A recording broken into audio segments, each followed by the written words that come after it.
Welcome to my channel Sanskrit व्याकरण। सबसे पहले आज हम आपको धातु रूप के बारे में बताएंगे कि धातु रूप क्या होते हैं। सबसे पहले हम बताएंगे कि धातु क्या होती है। संस्कृत व्याकरण में क्रियाओं के मूल रूप को धातु कहते हैं। धातु ही संस्कृत शब्दों के निर्माण के मूल तत्व हैं। धातुओं के साथ उपसर्ग प्रत्यय मिलकर तथा सामसिक क्रियाओं के द्वारा सभी शब्द बनते हैं। जिन शब्दों के द्वारा किसी काम का करना या होना पाया जाता है उसे हम धातु कहते हैं। धात शब्द का अर्थ है धारण करना यानी रखना। धात शब्द का अर्थ है धारण करना या रखना। जैसे अब धातु हमारी कौन सी है? पठ धातु पठति, गम धातु गच्छति, क्रे धातु क्रीडति आदि। पठ और क्रीड ये हमारी धातु हैं। धातु के बाद आते हैं हमारे लकार।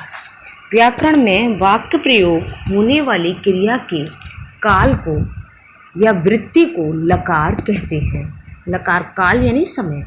संस्कृत भाषा में लकार 10 प्रकार की होती हैं, लेकिन हम 5 ही लकारों का प्रयोग अधिकतर करते हैं।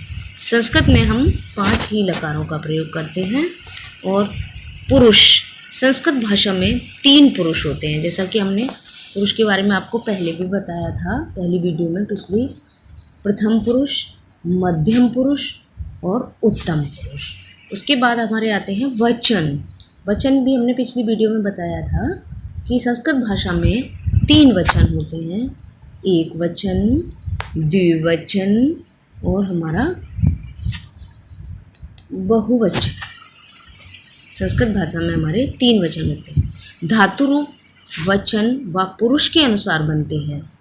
अधातु रूप लिखने के तरीके इस तालिका द्वारा हम बताएंगे, जिससे आप सभी को धातु रूप बनाने में आसानी हो सके।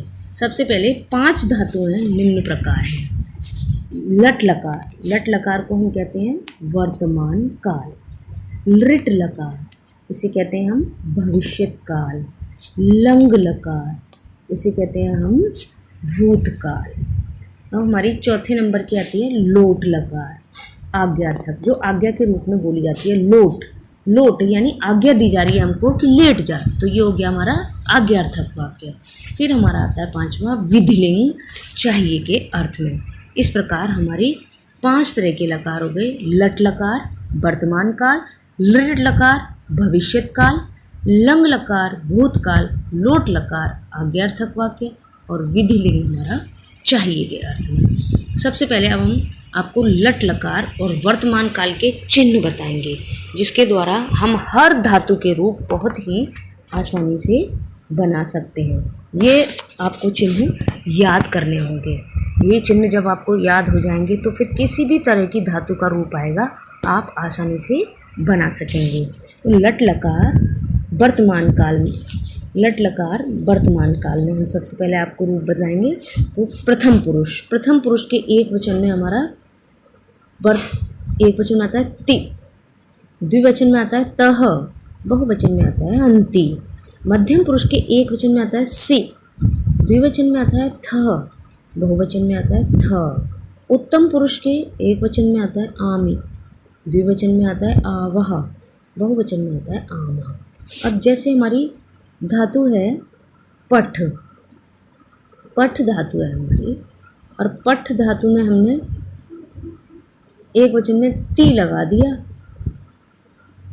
तो हमारा रूप क्या बन गया? पठति। ये हमारा बन गया कि नहीं बन गया? ऐसी द्विवचन में पठ में लगा देंगे हम थ, तो हमारा बन जाएगा पठतः। इस तरह से हमारे कोई भी धातु होगी, पठ में हमने लगाया, धातु है हमारी भू, भू, तो भू हमारी धातु है तो भव, भू के रूप चलेंगे हमारे भव और ति, तो रूप हमारा क्या बन गया? इक्वल टू भवति। इस तरीके से बन गया हमारा रूप। ऐसे ही हमारा गम में चलेगा, गम धातु ग गम के चलते हमारे ग छ प्लस ति, गच्छति।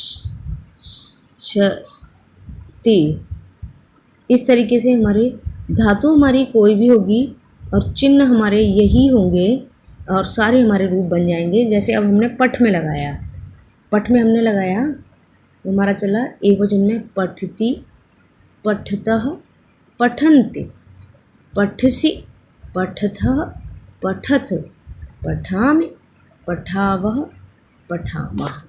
ये हमारे वर्तमान काल लट लकार। अब दूसरे नंबर पर हमारा आता है लृट लकार, जिसको हम कहते हैं भविष्यत काल। लृट लकार भविष्यत काल। पहले हमारा था लट लकार वर्तमान काल, अब है हमारा लृट लकार भविष्यत काल। यानी जो जैसे जाएंगे, खाएंगे, ये हमारा भविष्यत काल हो जाता है। अब इसके भी रूप हमारे कैसे चलेंगे, इसके भी चिन्ह हैं हमारे रूप के। इष्यति, इष्यतः, इष्यन्ति, इष्यसि, इष्यतः, इष्यथ, इष्यामि, इष्यावः, इष्यामः। इसी तरह से हमारे अगर हमारे हमको लिखवाया जाता है कि धातु है हमारी पठ और लृट लकार या भविष्यत काल में एक वचन मध्यम पुरुष का एक वचन लिखिए, तो कैसे लिखेंगे? तो पठ और पठ के बाद हम इष्यसि मिला देंगे, इसमें एक वचन इष्यसि, ई की मात्रा चढ़ जाएगी ठा पर, तो पठिष्यसि, तो रूप हमारा बन जाएगा पठिष्यसि। इसी तरीके से हमारे भू धातु में, गम धातु में, कृ धातु में, दृश धातु में, सब में इसी तरीके से हमारे रूप बनते चले जाएंगे। ये चिन्ह आपको याद करने पड़ेंगे। अगर चिन्ह आपको याद हो जाएंगे तो अब सारे रूप आप इसी तरीके से बना लेंगे। तो ये हमारा हो गया लिट लकार भविष्यत काल। इसी तरीके से देखो हमने बना रखे हैं पट धातु के लिट लकार में प्रथम पुरुष, मध्यम पुरुष और उत्तम पुरुष में। एक वचन में हमारे चलेंगे प्रथम पुरुष एक वचन पठिष्यति, द्विवचन पठिष्यतः, बहुवचन पठिष्यन्ति। मध्यम पुरुष में पठिष्यसि, पठिष्यथः, पठिष्यथ। उत्तम पुरुष में पठिष्यामि, पठिष्यावः, पठिष्यामः। इसी तरीके से भू धातु के चलेंगे भविष्यति, भविष्यतः, भविष्यन्ति, भविष्यसि, भविष्यथः, भविष्यथ, भविष्यामि, भविष्यावः, भविष्यामः। इसी तरीके से हमारे सारे धातु के रूप इन्हीं चिन्हों को लगाकर चलेंगे। अब हमारा तीसरा आता है लंग लकार। लंग लकार जिसको हम कहते हैं भूतकाल। लंग लकार यानी भूतकाल, हमारा पास्ट टेंस। उसके रूप हमारे, उसके चिन्ह हमारे क्या हैं? भूतकाल में हमेशा धातु से पहले आ आता है। भूतकाल में हमेशा हमारा धातु से पहले आ आता है। जहाँ हमारा आ लग जाएगा, जिस भी जगह पे हमारा आ लग जाएगा, समझो वो हमारा धातु से पहले जहाँ आ आएगा, समझो वो हमारा भूतकाल है, लंग लकार है। जैसे हमारी पठ धातु में हमें उत्तम पुरुष का एक वचन लिखना है।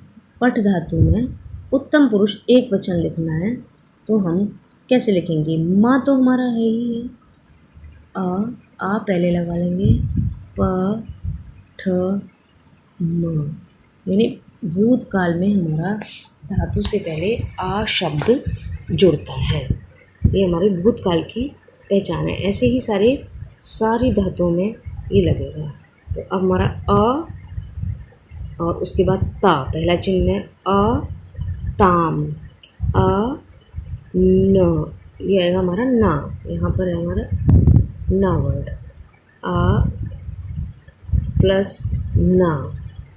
और मध्यम काल एक पुरुष, मध्यम पुरुष एक वचन अ सह, यानी विसर्ग आएंगे यहाँ पे। द्विवचन में आ आएगा उत्तम, अ प्लस त, उत्तम पुरुष एक वचन अ प्लस मा, आ प्लस आव, आ प्लस आम।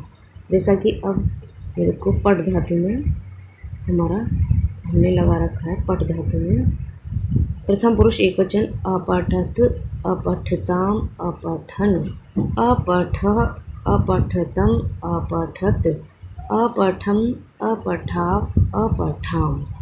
ये हो गया हमारा लंग लकार और भूतकाल। अब आता है हमारा लोट लकार। अब आता है हमारा लोट लकार, इसको कहते हैं हमारा आज्ञार्थक। लोट, लोट यानी लेट जा, आज्ञा दी जा रही है, तो ये हमारा हो गया आज्ञार्थक वाक्य लोट लकार। इसके चिन्ह हमारे चलेंगे तू, प्रथम पुरुष एक वचन में तू, द्विवचन में ताम, बहुवचन में अंतु। मध्यम पुरुष एक वचन अ, द्विवचन तम, बहुवचन त। उत्तम पुरुष में एक वचन आनि, आव और आम। इसको भी हम जब धातु में लगाएंगे तो भू धातु में या गम धातु में लगाएंगे तो हमारा हो जाएगा, जैसे पठ में ही हम लगाते हैं, पठ प्लस तू एक वचन प्रथम पुरुष का, तो इस कल्टू हमारा हो गया पठ तो। दूसरा हमारा अगर गम धातु में लगाते हैं तो गम धातु में हमारा लगेगा गच्छ प्लस तू, गच्छ तू। हमारा भू धातु में लगेगा या क्रीड़, भू धातु में लगेगा तो हमारा भव, भव प्लस तू, भव तू। तो इसी तरीके से हमारे सारे रूप ये बनते चले जाएंगे लोट लकार के। देखो जैसे हमने इसमें दे रखा है, लोट लकार के सारे रूप हमारे इसमें चल रहे हैं। प्रथम पुरुष एक वचन पठतु, पठताम, पठन्तु, पठ, पठतम, पठत, पठानि, पठा, पठा। ये हमारे पठ धातु में हमने ये चिन्ह आपको याद करने पड़ेंगे। यदि आपको चिन्ह पूरे याद हो जाते हैं तो आपको किसी भी धातु में और किसी भी लकार में रूप बनाने में कोई भी परेशानी नहीं होगी, आप आसानी से बना सकते हैं। अब हम आपको बताएंगे पांचवी लकार है हमारी विधिलिंग, जो चाहिए के अर्थ में प्रयुक्त होती है। जैसे उसके भी हमारे देखिए कैसे चिन्ह चलते हैं। प्रथम पुरुष एक वचन एत, द्विवचन एताम, बहुवचन एयु। मध्यम पुरुष एक वचन ए, द्विवचन एतम, बहुवचन एत। उत्तम पुरुष एक वचन एयम, द्विवचन एव और बहुवचन एम। अब हमको बनाना है इसमें पठ धातु में, अगर हम रूप बनाते हैं इसका, और पठ में हम लगाते हैं इसका पठ प्लस द्विवचन, प्रथम पुरुष का द्विवचन चिन्ह लगाते हैं हम ए ताम, तो एक ही मात्रा हमारी चढ़ जाएगी ठ के ऊपर, तो हमारा क्या बनेगा पठे ताम, पठे ताम। ऐसे ही हमारे भू धातु में, ऐसे ही गम धातु में इसी तरीके से हमारा रूप चलेंगे। गम धातु में अगर हमको लगाना है तो हमारा गच्छ प्लस मध्यम पुरुष का एक वचन बनाना है हमें, गच्छ प्लस ए है, तो हमारा क्या बनेगा गच्छेह।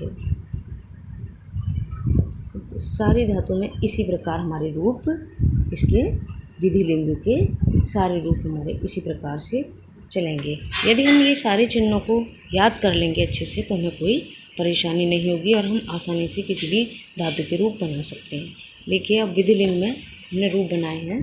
प्रथम पुरुष एक वचन पठेत, पठेताम, पठेयु, पठे, पठेथम, पठेत, पठेयम, पठेव, पठेम।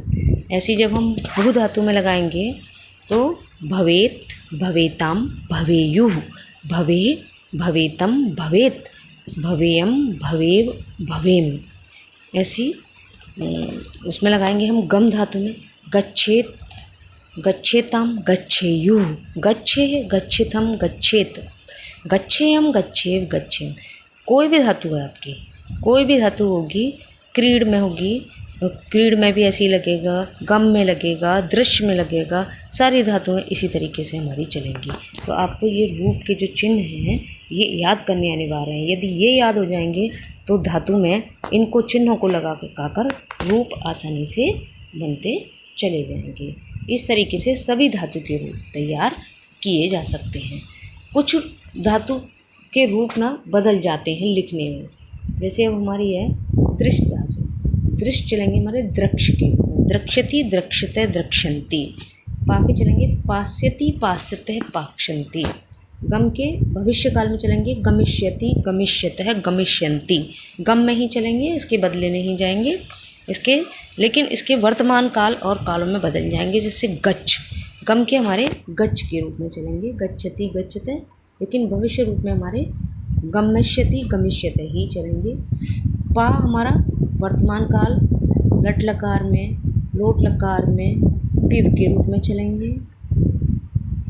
दृश्य के हमारे पश्य के रूप में चलेंगे पश्यति पश्यते पश्यन्ति, लेकिन भविष्य काल में इनके रूप हमारे ऐसे ही चलेंगे। अस मीन्स होना, भव भवती भवते भवन्ति। स्था के चलेंगे हमारे तिष्ठ, तिष्ठति तिष्ठते तिष्ठति।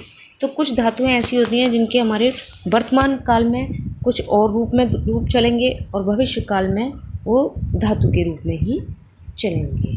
तो कुछ धातुओं में हमारी बदल कर रूप चलते हैं। इस तरीके से ये रूप का हमारा चैप्टर। यदि मेरी वीडियो आपको पसंद आई हो तो लाइक और सब्सक्राइब अवश्य करें।